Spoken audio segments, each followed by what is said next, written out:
Alors pour revenir à l'histoire de cette patiente qui est âgée de 33 ans, elle a sur une urticaire solaire depuis à peu près 7 ans. C'est une pathologie qui a démarré brutalement et qui a eu tendance à s'aggraver au cours des années. C'est une pathologie excessivement invalidante pour cette patiente parce que elle peut tolérer grossièrement peut-être 5 secondes de soleil maximum avant d'avoir un début d'éruption. Donc elle est obligée de raser les murs, de se couvrir. Et lorsqu'on a une activité professionnelle ou familiale, évidemment, c'est excessivement compliqué. Elle a eu déjà pas mal de traitements préventifs qui n'ont pas été d'une efficacité extraordinaire, disons, actuellement. Au départ, oui, mais maintenant, ça a tendance à s'aggraver. Donc nous avons un problème thérapeutique indiscutable chez elle.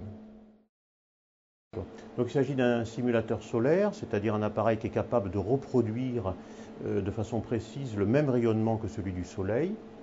Alors la lampe qui émet ce rayonnement est située dans ce cache ici, là, et l'irradiation produite par cette lampe est gérée par informatique, donc on peut programmer à l'avance les doses que l'on va délivrer aux patients. Par exemple, dans le cas ici, il s'agissait de déterminer une dose érythémateuse minimale, c'est-à-dire qu'on a programmé des doses que vous voyez ici sur cet écran, qui correspondent à celles qui vont être délivrées sur ce cache, et ces doses vont être délivrées par l'ouverture successive de ces caches, de telle façon que lorsque le patient va appliquer son dos sur la plaque, il va pouvoir être irradié de façon très progressive. Et il s'agit d'une ce qu'on appelle la détermination de la DEM, la dose érythémateuse minimale, mais on peut l'utiliser évidemment dans d'autres cas. Donc la patiente que nous sommes en train d'explorer actuellement a une urticaire solaire particulièrement invalidante, et donc on est en train de tester pour voir quelle est la plus petite dose capable de lui déclencher cette urticaire. Et donc on va commencer, si tu veux bien. Voilà. Donc là ce sont les petits ronds qui sont tous ouverts et qui vont peu à peu se fermer. Et nous allons donc examiner la patiente dans les secondes qui suivent l'exploration, et normalement devrait apparaître l'urticaire solaire. Notre patiente confirme que ça démange. Alors vous verrez peu à peu, normalement, là on a essentiellement un érythème, mais on a tendance à petit à petit à voir apparaître l'œdème qui définit l'urticaire, bien sûr. Alors, cette patiente est quand même actuellement sous traitement, malgré tout, sous traitement préventif par antihistaminique, parce qu'il faut pouvoir qu'elle ait une vie quand même extérieure minimum, quand même, un minimum de confort. Et voilà, donc vous voyez arriver, donc on voit bien la zone qui est arrivée à la première, c'est évidemment celle du bas, et petit à petit les autres se déclenchent doucement. Voilà. Donc vous voyez bien l'œdème là qui est survenu, là, on voit un petit peu le décrochage de la peau, là, on le voit très bien là, qui montre bien, qui définit l'urticaire. Donc là vous avez un exemple type de déclenchement d'une urticaire solaire. Donc on va pouvoir de cette façon déterminer la dose urticariante minimum, au même titre qu'il existe la dose érythémateuse minimale qui définit le coup de soleil.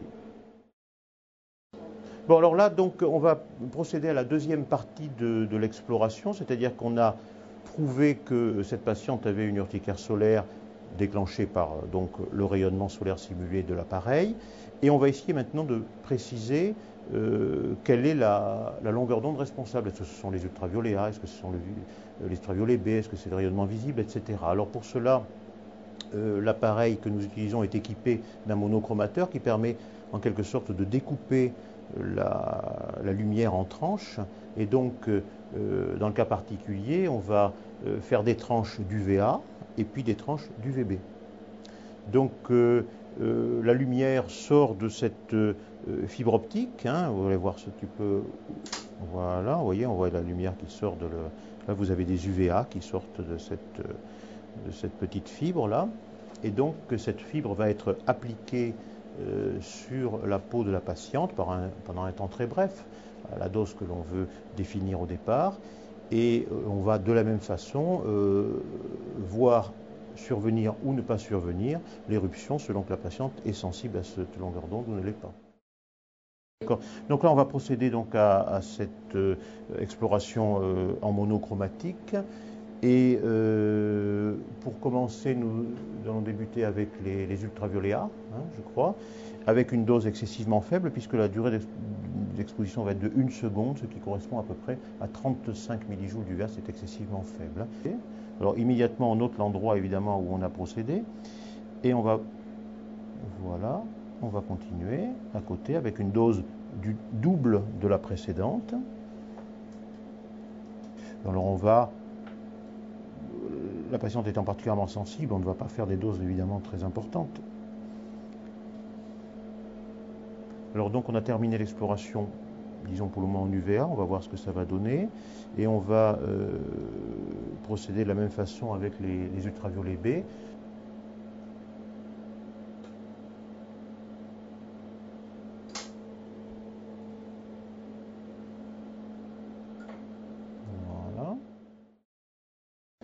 Voilà, alors, vous voyez, vous regardez, en UVB, vous commencez à voir survenir une éruption urticarienne, ici, qui commence même pour la dose la plus faible, qui est de 1 seconde d'irradiation. Hein, vous voyez arriver sous vos yeux l'éruption, et la patiente nous signale que ça démange. Hein, vous confirmez, ça commence, voilà. Hein, elle le confirme absolument.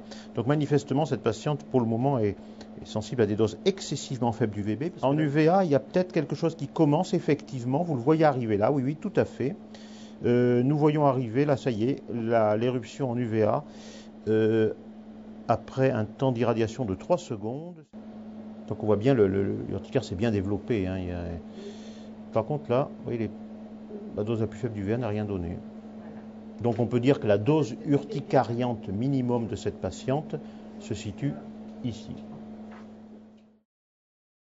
Bon, alors là, vous avez donc une cabine de photothérapie qui va nous servir, dans le cas particulier, à désensibiliser ce patient qui a une urticaire solaire. Il lui suffit quelques secondes pour déclencher son éruption.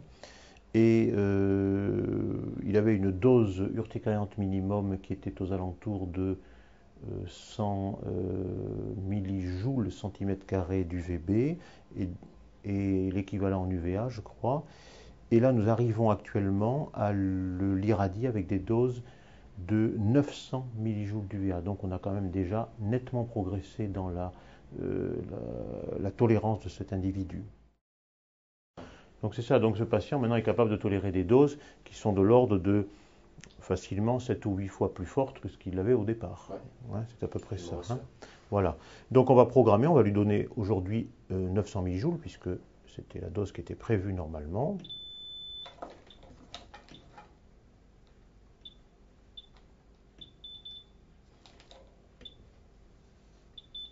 Voilà.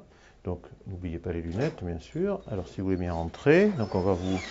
Voilà, vous connaissez la technique. Hein.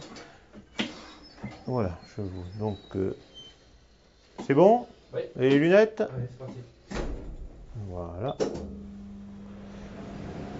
Voilà. Donc là, il va en avoir pour une minute et demie à peu près, grossièrement. Alors, il est bien évident qu'il est hors de question de donner à ces gens des doses trop fortes, car on risque évidemment de déclencher des réactions de choc anaphylactique. Il faut être excessivement prudent avec ces techniques qui ne se font en pratique qu'en milieu hospitalier, bien entendu. Hein. Des petites papules d'urticaire. Ça veut simplement dire que nous sommes à des doses limites au niveau dose urticante minimum, mais tout à fait tolérables. Donc, d'une séance à l'autre, on essaye d'augmenter les doses très progressivement, mais indiscutablement, le résultat est là quand même. Hein. Si vous voulez vous tourner, ouais. Peut-être que derrière, il y a des choses à voir. Oui, vous voyez des petits éléments, des petites papules d'urticaire qui se produisent. Ça démange beaucoup? Non, ça va. Ça va, c'est supportable. Très bien, d'accord, ok. D'accord. Vous voyez, on voit la différence d'ailleurs avec la zone qui a été cachée par le slip. Voilà. Vous voyez bien la différence. Hein. C'est très net. Mais ceci étant, actuellement, il le tolère, ça, il n'y a pas de problème. Hein. Il n'y a pas de... il n'a pas de réaction générale, bien entendu. Évidemment, il est sous antihistaminique, bien sûr. Hein. Pas non plus. Donc vous voyez bien la différence entre les zones urticaires et les zones qui n'ont pas été irradiées.